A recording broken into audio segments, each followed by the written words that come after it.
Relationship को permanent कैसे बनाएं, ये सारा सवाल तुम जब सर्च करते होगे तो तुमको तरह तरह के एडवाइस मिलती होंगी। कोई कहता होगा कि अपनी गर्लफ्रेंड के ऊपर गिफ्ट्स की बौछार कर दो। कोई कहता होगा make her feel comfortable, make her feel special, which ends up in you simping for her anyway.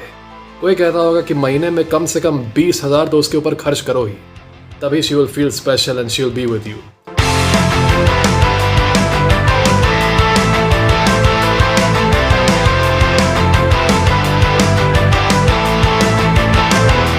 सारी फालतू के एडवाइस सुनने के बाद से जब तुम फाइनली यहाँ पे आए हो तो you want be disappointed. Relationship को परमानेंट बनाने का एक ही रास्ता है और वो ये है कि your girlfriend is inspired with you and she looks up to you with respect. और हाँ, ये करने के लिए तुम्हें सिंपिंग नहीं करनी पड़ेगी, तुम्हें उसके पैर नहीं पकड़ने पड़ेंगे, उसके सामने हाथ नहीं जोड़ना पड़ेगा। कोई कुछ लोग कहते हैं ना कि she will only respect you if you are that little baby, that little soft guy. एकदम सॉफ्ट बनो, अपना इमोशनल साइड उसको दिखाओ, अपना वल्नरेबल साइड दिखाओ, और जो तुम ऐसे करोगे she will respect you. They are lying to you brother. उसका इंस्पिरेशन बनने के लिए तुम्हें ये चीज़ इंश्योर करना होगा कि तुम मैक्सिमम एस्पेक्ट्स में उससे ज़्यादा वैल्यू के हो, अपनी गर्लफ्रेंड से ज़्यादा वैल्यू के हो। तुम्हें ये चीज़ इंश्योर करना होगा कि you surpass her in maximum aspects. अब चाहे वो एस्पेक्ट फाइनेंशियल एस्पेक्ट हो, चाहे वो फिजिकल एस्पेक्ट हो, चाहे वो लुक्स के मामले में हो, चाहे वो सोशल मामले में हो, चाहे वो इंटेलेक्चुअल एस्पेक्ट हो, या फिर वो आइडियोलॉजिकल एस्पेक्ट हो, या फिर वो इमोशनल एस्पेक्ट हो।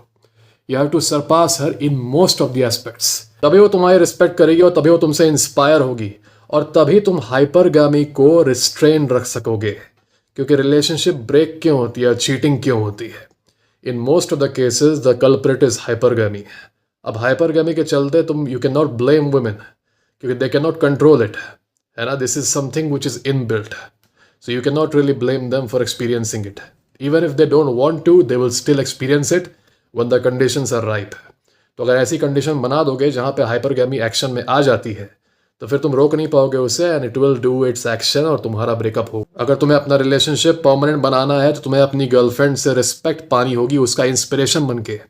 ऐसा नहीं होना चाहिए कि she sees you only as a partner, as a best friend, जैसा कि कुछ लड़कियां बोलती है ना कि my boyfriend is also my best friend. ये वाला डायनामिक रखोगे तो फिर डोंट बी सरप्राइज कि ब्रेकअप हो गया। तुम्हारा डायनामिक ऐसा होना चाहिए कि she looks up at you with respect. वो तुम्हें देख के तुम्हें एडमायर करे कि बाप रे, मतलब ये देखो हर मामले में ये इतना अच्छा है, ये इतना अच्छा कैसे हो गया, ये इतना बेहतर कैसे हो गया। How is he so strong, how is he emotionally so grounded, how is he so talented, how is he so socially capable. मैं इसको देख के, जब इसको देखती हूँ मैं इंस्पायर हो जाती हूँ। I get overwhelmed when I look at him because he is that good, है ना। जेन्युइन रिस्पेक्ट उसके अंदर से आती है जब तुम उसको हर मामले में, मैक्सिमम मामलों में सरपास करते हो। Because someone can only look up at you if you are higher than them, right? And you have to make sure that she keeps looking up at you. अब प्रॉब्लम कहाँ आती है? जो हम लोग का मेन स्ट्रीम रिलेशनशिप होता है ना, नॉर्म जो है अभी सोसाइटी में, basic your typical girlfriend boyfriend निब्बा निब्बी वाला नॉर्म जो होता है, वो ये है कि लड़का और लड़की के बीच में दोस्त वाला डायनामिक बना हुआ है with a few I love yous here and there and a little bit of intimacy. और वो ये है कि गर्लफ्रेंड और बॉयफ्रेंड बैठे हुए हैं, बच्चों की तरह एक दूसरे से बात कर रहे हैं। लड़का भी गुस्सा के कभी कभी चिल्ला रहा है लड़की पे, और लड़की भी लड़के को तू क्या कर रहा है, तू ऐसे क्या कर रहा है, तेरी फटती है क्या, तू अरे तू उधर जा रहा है, तू करके बात कर रही है। And this is considered something normal. तुम टीवी में भी ये चीज़ होते हुए देखोगे और ये चीज़ रियल लाइफ में भी होते हुए देखोगे, क्योंकि इंडियन लड़के और इंडियन लड़कियां दोनों के दोनों एक large chunk of population dating वगैरह के बारे में टीवी से देख के सीखता है। अब प्रॉब्लम यह है कि टीवी में जब रिलेशनशिप वगैरह के सीन दिखाते हैं तो उसमें ऐसा दिखाता है कि जो लड़का है he is basically acting like a juvenile. वो बहुत कूद फांद कर रहा है, 40 साल का है तब भी बच्चे की तरह हरकतें कर रहा है, रो रहा है, रिलेशनशिप में ड्रामा कर रहा है, लड़ाई कर रहा है लड़की से और उससे बहस कर रहा है, और बड़ी अजीब टाइप की मतलब पंचायतें कर रहा है, जो कि basically feminine habits which are being shown as something which are suppose to be normal. रो रहा है ब्रेकअप के बाद से, झगड़ा होने पर रो रहा है। और एक चीज़ वॉच करोगे कि जब वो लड़का ऊटपटांग हरकतें कर रहा है और बंदर की तरह कूद रहा है ना, तो बड़े ही क्लेवर तरीके से they show the woman in the relationship as the mature one. वहाँ पे वो ऐसा दिखाते हैं कि जो गर्लफ्रेंड है वो मैच्योर पार्ट है रिलेशनशिप का। It seems almost as if जो लड़का है वो सन है and the woman is the mother trying to control the son from completely going crazy. है ना। तो वो लड़के को दिखाएंगे कि वो पागलों जैसी हरकतें कर रहा है, चिल्ला रहा है, बच्चों जैसे बात कर रहा है, एकदम बेबी टॉक टाइप का। और they show the woman as the one who is the voice of reason. ठीक है, ये तुम अधिकतर सीरियल्स में देख लोगे, कई सारे कॉमेडी शोज में भी देख लोगे। ये चीज़ कंडीशन करती है आपके एवरेज लड़के को भी, इस वे में नहीं कि हाँ मेरा ब्रेन वॉशिंग चल रहा है, इस वे में कि this is the appropriate way to act. और इसीलिए तुम आजकल के जो रिलेशनशिप्स होते हैं, कॉमन जो मेन स्ट्रीम रिलेशनशिप्स हैं, उनको देखोगे तो उसमें लड़का भी जो है वो लड़की के साथ बैठा हुआ है और एकदम दोस्त वाला डायनामिक है। अरे तू क्या कर रही है, तूने मेरे को कॉल क्यों नहीं किया? तो लड़की बोलती है अरे तू हट हट, तू क्या बात कर रहा है। और हद तो तब हो जाती है जब दोनों के बीच में गाली वगैरह भी एकदम नॉर्मलाइज हो जाता है। मैं जब कॉलेज में था तो मेरी एक दोस्त ने मुझे दिखाया कि देखो ये जो लड़की है ये एक सीनियर के साथ रिलेशनशिप में है, देखना जब उसे वो कॉल करेगी तो उसे गालियां देगी और वो भी इसे गालियां देगा, हा हा हा। तो मैंने कहा कि what's so funny about that. तो उसने बोला कि देखना अभी देखना। और सही में उस लड़की ने अपने बॉयफ्रेंड को कॉल किया जो कि उससे 2 साल बड़ा था, और वो लगी उसे गालियां देने, और उधर से उसका बॉयफ्रेंड भी उसे गालियां दे रहा है। And it was considered something normal and funny. ठीक है, सब लोग हंसने लगे, हाँ देखो कितना प्यारा कितना क्यूट इन दोनों का रिलेशनशिप है, ये भी उन्हें गाली देती है और वो भी इसे गाली देते हैं। Wow so fine, such a beautiful dynamic, right. हो ही नहीं सकता कि ऐसे डायनामिक में the woman respects the man. ठीक है, ये जो छोटे बच्चों वाला डायनामिक बन गया है ना, कि लड़का लड़की के बीच का जो रिलेशनशिप है वो दोस्त वाला है, वो ब्रो वाला, अरे ब्रो और बे क्या कर रहे हो, चलो घूमने चलते हैं, चलो ये करते हैं वो करते हैं। There is a difference between having a friend and having a woman that you love and that you want to marry. ठीक है, खिलवाड़ की बात मैं नहीं कर रहा, मैं सीरियस रिलेशनशिप की बात कर रहा। सीरियस रिलेशनशिप अगर है तो your woman should respect you and should see you as an inspiration, she should look up to you. ठीक है, जब तुम किसी की रिस्पेक्ट करते हो तो उसके पास जाके उससे ऐसे नहीं बोलता अरे तू तो फट्टू है, अरे तू तो कुत्ता है, अरे तू तो ये है ना, तू हट, ऐसे बात नहीं करते ना उससे। In the same way a woman who respects her man, she does not talk to him in that way. अब वो आदमी भी कोई ऐसा डायनामिक नहीं बनाता रिलेशनशिप में कि वो इसे गाली दे रहा है और ये उसे गाली दे रही है, या फिर इस टाइप से बातें चल रही है कि अरे तू हट तू हट, तू क्या कर रहा है, हट हट हट, चल निकल, है ना, अरे तेरी फट रही है क्या, अरे तू ऐसी करती है, तू ऐसे करती है। ठीक है, तो इस टाइप का जहां बन जाता है डायनामिक, दोस्त वाला जो बेस्ट फ्रेंड वाला डायनामिक बन जाता है, तो ये तब तक चलता है जब तक हनीमून पीरियड लास्ट होता है। ठीक है, हनीमून पीरियड जो 4-5 महीने का चलता है शुरू में, तब तक तो हॉर्मोन्स एकदम हाई रहते हैं, फीलिंग्स एकदम हाई रहती हैं, both the woman and the man they feel oh my God, euphoria महसूस हो रही है, I feel so good, I want to be with that guy, I want to be with that girl forever, इस type की feeling आती है। जैसे जैसे हनीमून फेज वियर ऑफ होता है तब आता है ये फीलिंग कि यार maybe I would have enjoyed being with that guy for some time, लेकिन for some reason I can not feel attracted to him. अब नहीं कर सकती ऐसा मैं, because I can not respect him. और ये चीज़ वो कॉन्शियसली नहीं सोच रही होती है, ये चीज़ उसे सोचवा रही होती है हाइपरगैमी। ठीक है, जब वो लड़का काफ़ी समय तक उसे ये डेमोन्स्ट्रेट कर देता है कि वो रिस्पेक्ट को डिज़र्व नहीं करता, क्योंकि वो ये सारी हरकतें, बच्चों जैसा ट्रीटमेंट और गाली गलौज और दोस्त वाला जो डायनामिक है उसको बर्दाश्त कर चुका है, तो प्रॉब्लम यह है कि the woman seeks a man who she can respect and who she can get inspired by. Usually निब्बा निब्बी और जो नॉर्मल रिलेशनशिप्स होते हैं उसमें गर्लफ्रेंड मिलने के बाद से लड़के अपना प्रोग्रेस एकदम से ख़त्म कर देते हैं, रोक देते हैं। वो अगर जिम जाते हैं तो वो भी ख़त्म कर देंगे, वो अगर सोशल रहते हैं सारे दोस्तों से कट ऑफ कर जाते हैं, और अगर वो कुछ पढ़ते वगैरह हैं, उनका कुछ सेल्फ इम्प्रूवमेंट चल रहा है, कुछ भी चल रहा है, they put a pause to all of this, क्योंकि उनको लगता है कि गर्लफ्रेंड मिल गई अब तो एंड है हर चीज़ का, एकदम कंप्लीट एंड, एवरीथिंग इज, सब कंक्लूजन है, this is the conclusion, nothing nothing beyond this. They fail to realize कि मैं उस इमेज को डिस्ट्रॉय कर रहा हूँ जिस इमेज ने इस लड़की को अट्रैक्ट किया है। Okay, and then they end up losing the woman's respect and attraction. ऐसे में ट्रिगर होती है हाइपरगैमी, और हाइपरगैमी जब ट्रिगर हो जाती है तो आप कुछ नहीं कर सकते उस पॉइंट पे, and then the breakup happens. अब हाइपरगैमी का ट्रिगर होने का चांस तब कम होता है जब तुम मैक्सिमम एस्पेक्ट्स में अपनी गर्लफ्रेंड को सरपास करो। हाइपरगैमी ट्रिगर यूजुअली तब होती है जब गर्लफ्रेंड का जो बॉयफ्रेंड है वो या तो बराबर के स्तर पे है या तो स्तर में उससे नीचे है, इन मैक्सिमम एस्पेक्ट्स। कभी कभी कुछ ऐसे लड़के होते हैं जिनकी ज़िंदगी में एक ही एस्पेक्ट ही होता है जिसमें वो कुछ वैल्यू पाते हैं, बाकी सारे एस्पेक्ट में वो ज़ीरो रहते हैं। सूर्यवंशम सिंड्रोम इसका एक एग्जाम्पल है। सूर्यवंशम सिंड्रोम के जितने भी तुम केसेस देखते होगे, जिसमें लड़की अपने हस्बैंड को छोड़ के भाग जाती है जॉब लगने के बाद से। तो एक चीज़ ऑब्जर्व करोगे कि या तो उन सब केसेस में हस्बैंड के पास खुद जॉब थी ही नहीं, या फिर अगर जॉब थी भी तो वाइफ के कंपैरिजन में अब उसका पोस्ट नीचे हो गया है। पर साथ ही साथ एक और चीज़ नोटिस करोगे कि इन सारे विक्टिम्स जो कि they are victims of Sooryavansham syndrome, इन सारे विक्टिम्स में ये चीज़ ऑब्जर्व करोगे कि अगर इनका करियर हटा दो उनके पास से ना, तो करियर को छोड़ के इनके अंदर there is no admirable quality, कुछ भी नहीं। ना फिजिक, ना इंटेलेक्ट, ना इमोशनल कंट्रोल, कुछ भी नहीं। तुम इनको देखोगे ये बाहर जाके मतलब they will be crying to people, and what do they get after crying to people? Nothing. Okay, nothing. Go and check those cases. ना इमोशनल कंट्रोल होता है, ना एक सोशल सर्कल होता है, ना बाकी सारे एस्पेक्ट में वो अच्छे होते हैं। They have only one thing to show and that is their career. और वो भी जब बाद में कोई सरपास कर देता है तो वो भी it ends up breaking their family. और हाँ, मेन शुड नॉट क्राई। तुम्हारी वाइफ या तुम्हारी गर्लफ्रेंड तुम्हें छोड़ के चली गई है और तुम बाहर जाके पब्लिक के सामने रो रहे हो, सिंपैथी बटोर रहे हो। This is pathetic. तुम्हें अगर सिंपैथी मिल भी जाए, तुम्हें अगर सपोर्ट मिल भी जाए, तो तुम्हें डिस्कार्ड कर देना चाहिए ऐसे सपोर्ट को। मुझे ये बर्दाश्त नहीं है कि भारतीय आदमी की ये इमेज बन जाए कि उसे रो रो के सपोर्ट लेना पड़ रहा है समाज से। इसीलिए नेवर क्राई। कुछ एक्सेप्शंस हो सकते हैं कि तुम God forbid your parent passes away या फिर योर पेट पासिस अवे, तब तुमने थोड़ा सा रो दिया। But no matter what bad things happen to you, never ever cry. तुम्हें अगर लग रहा है कि रो के तुम पा जाओगे कुछ हेल्प, तुम कुछ जस्टिस पा जाओगे रो के, तो बहुत सारे एग्जाम्पल्स हैं, देख लेना कि किसने जस्टिस इस तरीके से पाया है। Action is all that matters. पहले प्रिवेंशन, अब प्रिवेंट नहीं कर पाए तो उसके बाद एक्शन ही मैटर करता है। ये देखो कि एक्शन क्या ले सकते हो।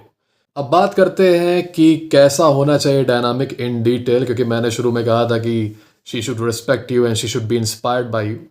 Let's talk about it in detail कि कैसा एग्जैक्टली होना चाहिए डायनामिक है। देखो, तुम लोग के बीच में डायनामिक ऐसा होना चाहिए कि अगर मैं तुम लोग के रिलेशनशिप को देखूँ ना, तो मुझे ऐसा अपीयर हो कि तुम्हारी गर्लफ्रेंड एक तरीके से तुम्हारी पर्सनालिटी में रम गई है। She is admiring you so much. तुम्हारा जो मैनरिज्म है, तुम्हारा जो बोलने का, कुछ चीज़ों को बोलने का तरीका है, कुछ कुछ यूनिक वर्ड्स तुम बोलते होगे, कुछ कुछ यूनिक जोक्स बोलते होगे, कुछ ऐसी चीज़ें होंगी जो तुम्हारे पर्सनालिटी में यूनिक होंगी, जो तुम ही करते होगे। तुम ये चीज़ पाओगे कि तुम्हारी गर्लफ्रेंड उन चीज़ों को कॉपी कर रही है और वो वैसी चीज़ें वो भी कर रही है। तुम्हारी विचारधारा जो है, तुम जो भी विचारधारा मानते हो, वही तुम्हारी गर्लफ्रेंड की भी विचारधारा हो जा रही है। Very very effortlessly, very very smoothly. तुम्हें उससे बहस नहीं करनी पड़ रही। She just adopts it, she adopts your mind set. तुम्हारी तरह वो भी सोचने लग रही है, तुम्हारी तरह जोक्स मार रही है, तुम्हारी तरह बातें कर रही है। एसेंशियली एक तरह से तुम्हारी वो परछाई बन जा रही है। A copy of you, a mini you, a junior you. लोग उसे देख रहे हैं और बता रहे हैं कि देखो यार, तुम तो एकदम उसी की तरह बन चुकी हो। You are becoming him. ऐसा तब होता है when a woman starts actually respecting and loving a man, है ना। ये तुम्हें हर रिलेशनशिप में नहीं दिखेगा जो टाइम पास वाली होती है, 4 5 6 महीने वाली। जब तुम लॉन्ग टर्म रिलेशनशिप्स में देखोगे तो तुम पाओगे कि जो गर्लफ्रेंड है या फिर जो वाइफ है, वो एकदम रम चुकी है इन अ हस्बैंड। वो एकदम से she is admiring him, she is looking up to him कि wow, he is so good, I should learn from him. जो वो कर रहा है वो मुझे भी करना चाहिए। जैसे कि तुम जब कोई गेम खेलते हो, तुम या तो बॉक्सिंग करते हो या फिर कोई क्रिकेट खेलते हो, तो तुम देखते हो तुमसे ज़्यादा स्किल्ड प्लेयर जो है, उसको देख के तुम कोशिश करते हो कि जैसे वो खेल रहा है वैसे तुम भी खेलो। And you feel a sense of respect towards him. तुम उससे ऐसे नहीं बात करते कि ए तू क्या कर रहा है, चल निकल, हट यहाँ से निकल। ठीक है, you feel respect towards him because he obviously has a higher value in you in at least one aspect. But when you surpass her in most of the aspects, she becomes overwhelmed. ठीक है, और तब वो तुम्हें इतना admire करती है कि तुम बेसिकली देखोगे कि she is making things easy for you. वो तुमसे ज़्यादा कॉन्फ्लिक्ट्स नहीं करेगी रिलेशनशिप में, तुम्हारी इंसल्ट नहीं करेगी, तुम्हें परेशान नहीं करेगी उस तरीके से। She will not try to test you as much. और तुम ये चीज़ रियलाइज़ करोगे कि चीज़ें, the things are going smooth as butter. अब कुछ ब्लू पिल वाले लोगों के लिए ये चीज़ सुनना बहुत मुश्किल होगा, क्योंकि उन्हें तो ये झूठ बता दिया गया है ना कि रिलेशनशिप में मारपीट, झगड़ा, लड़ाई, गाली गलौज ये सब कॉमन है और इससे प्यार बढ़ता है। मैंने एक अंकल को देखा, वो उनकी एज काफ़ी ज़्यादा थी, वो बता रहे थे कि जिस रिश्ते में लड़ाई झगड़ा नहीं होता उस रिश्ते में प्यार नहीं होता। तो लड़ाई झगड़ा होते रहना चाहिए और गाली गलौज होते रहना चाहिए, और बाद में पहले गाली गलौज करो फिर मेकअप करो।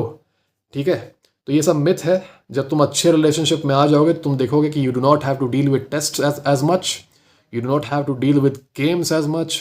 लड़ाई झगड़ा, स्ट्रेसफुल चीज़ें नहीं होंगी और एक्चुअली तुम ये रियलाइज करोगे कि अब तुम अपनी लाइफ पे, जो बाहर की दुनिया है, जो तुम्हारा करियर है, जो तुम्हारा पूरा गोल्स है, उनमें तुम फोकस कर पा रहे हो, एज वेल एज तुम्हारी जो गर्लफ्रेंड है, she is supporting you fully. वो एक सेफ्टी नेट की तरह तुम्हारे पीछे खड़ी है। जो एक फैंटेसी होती है ना एक आदमी की, कि मतलब मैं अपने गोल्स पे फोकस कर सकूं, अपने करियर पे फोकस कर सकूं, एंड माई वाइफ और my girlfriend supports me in every single situation, तब जाके वो वाली डायनामिक बन जाती है जो तुम फिल्मों में देखते होगे कभी कभी, कि हीरो है, वो आ रहा है घर पे and the wife is supporting him in everything, चाहे वो कितना भी स्ट्रेस हो, कितना भी परेशान हो, she is always there to be with him, because she knows कि अभी ये स्ट्रेस में है, पर ये स्ट्रेस के बारे में मेरे से रोएगा नहीं है, ये अपना मुंह बंद रखेगा, and he will get done with everything and he will beat any challenge that confronts him. Why? क्योंकि ये भी एक ऐसी ट्रेट है जो कि रिस्पेक्ट कमांड करती है। मैक्सिमम लड़के आजकल की ब्लू पिल लाई में आ गए हैं कि if you are feeling bad, cry to your girlfriend, whine to your girlfriend. अपनी गर्लफ्रेंड से बता दो कि तुम कितने परेशान हो, अरे घर में तुम्हारे झगड़ा हो रहा है, बता दो उससे, रो दो इस बारे में। Well, this see how it turns out. Women admire a man who exercises strength, emotional strength काफ़ी इंपॉर्टेंट है। तुम्हारी लाइफ में पूरा केओस चल रहा हो, तबाही मच रही हो, तब भी तुम्हारे चेहरे पे ना दिखे, that is strength and that is something that they admire the most. तब उनको कॉन्फिडेंस फील होता है कि यार, I can trust in this man and I can trust this man with my life, है ना। And as soon as she gets that confidence, ये जो पीरियोडिक टेस्ट है ना जो उसका आता रहता है हमेशा, जो गेम्स आते रहते हैं, 15 दिन बात नहीं करते हो तुम लोग, फिर उसके बाद 16 दिन बात नहीं करते हो, फिर कभी ऐसे वो बोल देगी, फिर तुम ऐसे बोल दोगे, और gaslighting in God knows what, these games end and finally you can have a good relationship जहाँ तुम्हें इतनी चिंता करने की ज़रूरत नहीं पड़ेगी, और अपनी तुम दिमाग जो है तुम्हारा पूरा, वो तुम दूसरी चीज़ों पे लगा पाओगे, थिंग्स दैट एक्चुअली मैटर। अगर तुम ब्लू पिल से यहाँ आए हो या फिर अभी अभी रेड पिल हुए हो, तो हो सकता है तुम्हें ये अनरियल लग रहा हो कि ऐसा कैसे हो सकता है, अरे बाप रे, ऐसा भी हो सकता है, इज़ इट पॉसिबल? या it is possible, it is very much possible. लेकिन इस पॉइंट तक पहुँचना मुश्किल है, क्योंकि जैसा कि मैंने कहा कि you have to surpass her in most of the aspects, और एस्पेक्ट्स कई सारे होते हैं, है ना। अधिकतर लड़के क्या करते हैं, वो अपनी ज़िंदगी भर बस एक ही एस्पेक्ट पे फोकस करते हैं, और कभी कभी क्या होता है कि बाकी एस्पेक्ट में वो इतने ढीले पड़ जाते हैं कि लड़की उनको सरपास कर जाती है उन एस्पेक्ट में भी, ठीक है। तो you have to make sure that you surpass your woman in almost all the aspects, और इसके लिए लगता है लाइफ टाइम एफर्ट, इसके लिए लगता है कॉन्शियस मेहनत, तुमको वॉच करना पड़ता है। Am I working on everything in my life? Am I working on my physique? Am I working on my social circle? Am I working on pre-selection? Pre-selection is very important. At least ये feeling उसके अंदर रहनी चाहिए कि if one day she breaks up with you, तुम single नहीं बैठे रहोगे, you have the ability to have another partner again, ठीक है। She should know कि और भी लोग तुम्हें पसंद करते हैं, और वो कैसे आएगा, जब तुम्हारी वैल्यू ज़्यादा रहेगी। That you should have a good intellect, ठीक है। तुम्हारे बातचीत करने का तरीके से लगना चाहिए कि तुम छोटे बच्चे नहीं हो, तुम जानवर नहीं हो, इंसान हो, है ना। तुम्हारे अंदर इमोशनल कंट्रोल होना चाहिए, ताकि जब वो टैंट्रम्स करे, वो ड्रामा करे, and you are just, you dismiss it just like that, है ना। मैक्सिमम लड़के क्या करते हैं, लड़की चिल्लाती है, ड्रामा करती है, तो वो भी लगते हैं लड़ने उससे, वो इमोशनल हो जाते हैं, उन्हें लगता है कि ये ड्रामा रियल है। It is not, it is just her having a little bit of drama, she is trying to cause chaos, you are suppose to be calm and just keep it light. लेकिन वो क्या करते हैं, वो लगते हैं साथ में उसके सीरियस होने, लड़ने, हाँ तुम ऐसे क्यों बोलती हो मुझे, तुम वैसे क्यों मुझे, ठीक है हम लोग ब्रेकअप कर लेते हैं, ठीक है तुम। और एक लड़का तो मतलब उसका केस आया था, उसने तो इस ड्रामा के दौरान उसे गाली दे दिया था, उसने लड़की को रैंडी ऑर्टन बोल दिया था, ठीक है, रैंडी ऑर्टन। और क्योंकि उसने लड़की को रैंडी ऑर्टन बोल दिया था, तो नॉर्मल सा जो ड्रामा था, जो कि आराम से 5 मिनट में ख़त्म हो जाता, that drama culminated into a breakup, क्योंकि the girl made an issue out of this, है ना। तो इतना इमोशनल मत हो जाओ ड्रामा की वजह से कि सीधे लोगों को रैंडी ऑर्टन वगैरह बोलने लगो, रैंडी ऑर्टन, जॉन सीना वगैरह। Be very careful. This was the way to make sure कि तुम्हारी रिलेशनशिप या फिर शादी लॉन्ग लास्टिंग हो। और जैसा कि तुमने अभी गेस कर लिया होगा, ये एक दिन की मेहनत नहीं है, ये एक टेक्निक नहीं है कि तुमने इम्प्लीमेंट कर दिया और क्विकली सब कुछ सही हो गया। It is continuous process, it's a continuous process, ठीक है, और ये चलता रहेगा। इसलिए as a man you need to always keep working on yourself. कभी भी कंप्लेसेंट मत बनो किसी भी मामले में। करियर पर भी काम करो, साथ ही साथ शरीर पर भी काम करो, साथ ही साथ चेहरे पर भी काम करो, सोशल सर्कल पर भी काम करो। सोशली इनेप्ट मत बनो, सोशली अनकैलिब्रेटेड मत बनो। और अगर जानना चाहते हो कि किसी लड़के का करियर बहुत अच्छा हो पर सोशली वो एकदम झंड हो तो उसके साथ क्या होता है, तो मैं एक वीडियो का लिंक डाल दूंगा अपने डिस्क्रिप्शन में, जाके देख लेना अभी. Okay, so keep honing your self in all the aspects. Only then would your relationship be permanent, and only then would you get the respect that you so much desire.